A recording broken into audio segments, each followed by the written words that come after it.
आज आपकी वैकेंसी होगी, आप फॉर्म भर दें, फीस लेंगे। इसी से सरकार इसीलिए वैकेंसी भरवाती है। बिहार कृषि प्रधान भूखमरी के शिकार और 3000 जमीन वाले जो पहले तो ये जवाब वो दे,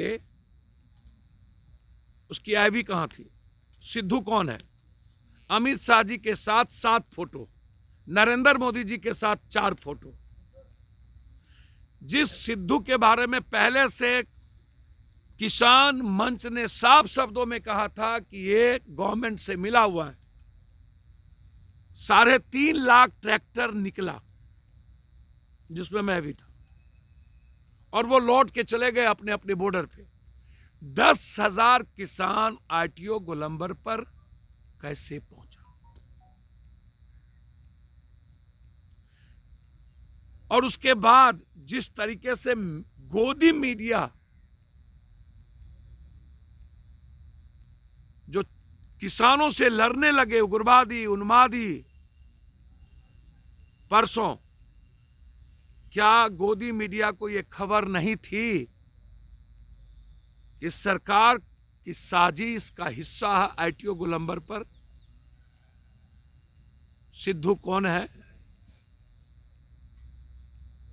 बिना एडवर्टाइजमेंट के गोदी मीडिया जीती नहीं। सरकार के पैसे ना मिले तो ये बड़े बड़े चैनल के मालिक जिंदगी ना जी पाए, और वो किसान को उग्रवादी और आतंकवादी कहता है, जबकि किसान ने पहले ही कह दिया था। मैं अमित शाह जी से पूछना चाहता हूं, 133 किसान अभी तक मर चुके हैं। आप या मोदी जी या आपकी सरकार क्या उस 133 परिवार में किसी से मिले? कल आपको अचानक ये याद कैसे आ गई?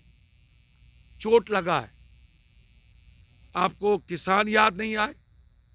63 दिन शिमला से ज्यादा ठंडों में हमारी मां बहन बैठी है, तब आपको हम याद नहीं आए? आपने एक साजिश के तहत किसानों को ट्रैक्टर मार्च करने का आदेश दिया और उसमें अपनी जमात को इन्वॉल्व किया ताकि कॉमन मैन और किसान के बीच टकराहट पैदा किया जा सके, जबकि एक भी साइकिल, मोटरसाइकिल, एक भी दुकान को कोई टच तक नहीं हुआ। फिर आरटीओ गोलंबर पर 10,000 किसान को ले जाने की साजिश किसने रची? और जो किसान ट्रैक्टर से पलटे, क्या उसको आंसू गैस के गोले के बाद, अनबैलेंस के बाद, क्या जुडिशियल इंक्वायरी की मांग में किया? क्या आपने जुडिशियल इंक्वायरी को स्वीकार किया? आप सिर्फ किसानों के आंदोलन को कमजोर करने के लिए ट्रैक्टर रैली के इजाजत के बाद आपने गहरी साजिश रची। अब मैं एक बात उनसे पूछता हूं, बराबर उसकी गोदी मीडिया, एक तो सिद्धू जिस निशान की बात करता है वो निशान खालसा पंथ की, जो सेवा के प्रतीक है। यदि लाल किला पर हमारे राष्ट्रीय झंडा के नीचे आपकी साजिश का हिस्सा निशान हुआ, ये मुद्दा नहीं था। मुद्दा था 133 किसान की मौत, और आपने इसको मुद्दा बना के किसान को कमजोर करने की साजिश, डर, भय, आतंक का माहौल बनाया, लगातार छल कपट के माध्यम से। 1806 में भगत सिंह के फादर ने एक बड़ी लड़ाई लड़ी थी, फिर 57 और 71 के बाद ये हिस्ट्री की सबसे बड़ी लड़ाई, और ये आर पार की लड़ाई है। भैया से न जीती वाली कहानी, जो नरेंद्र मोदी जी जब डायरेक्ट किसान से नहीं जीत सके, और ये गहरी साजिश थी इस बिल को लाने की बगैर किसान के पूछे, और ये वापस नहीं कर सकते हैं। इनका ईगो जो वर्कर गूगल, अदानी और अंबानी के लिए है, एक तरफ किसानों पर बोझ, सब्सिडी कंप्लीट खत्म, गैस और डीजल का बोझ,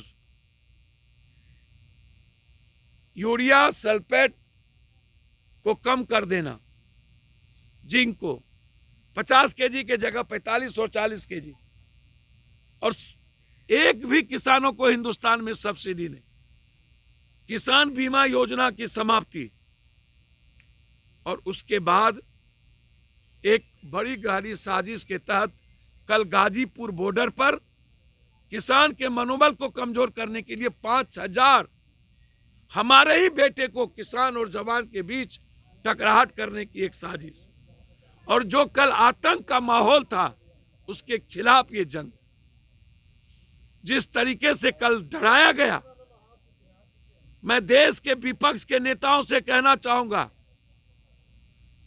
चूड़ी पहन लीजिए, कायर हैं आप सब। डरा हुआ इंसान को जिंदगी जीने का राइट नहीं है।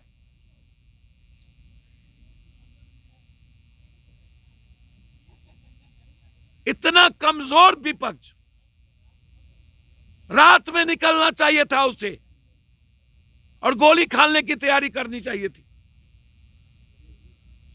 संविधान को पैर से रौंदने की तैयारी और लोकतंत्र को राइफल, बंदूक और तोप के द्वारा चलाने की तैयारी, इसकी इजाजत नहीं दी जा सकती। एक अंग्रेजों के खिलाफ हमारे पूर्वजों ने लड़ा, और हमारे ही घर में सबसे बड़ा अंग्रेज जो कंप्लीट रूप से छल कपट करके इस देश को अपमान करने की कोशिश, हम सुप्रीम कोर्ट से आग्रह करेंगे कि इसकी पूरी इंक्वायरी हो इस घटने की। कौन थे, साजिश कैसे हुई, कौन कौन अफसर इन्वॉल्व है, और फिर जो कल रात हुआ उसके खिलाफ देश को गुस्से में है और इस सरकार के खिलाफ एक महाभारत का जंग लड़ने की। आप उपवास पे बैठे हैं आज? निश्चित रूप से 5 बजे से उपवास पे शुरू है। अब आज है, यदि न्याय नहीं मिला और जुडिशियल इंक्वायरी नहीं हुई और ये आतंक का माहौल रहा, तो बिहार के हर जिलों में आज उपवास होगा, और यहां से पूरी किसान की आवाज मजबूती के साथ देंगे कि हम उनके साथ। 15 पदाधिकारी, 9 पदाधिकारी आज। अब आज आपकी वैकेंसी होगी, आप फॉर्म भर दें। बिजली विभाग में 1500 रुपया एक फॉर्म का, और उसी 1500 रुपये में मात्र 40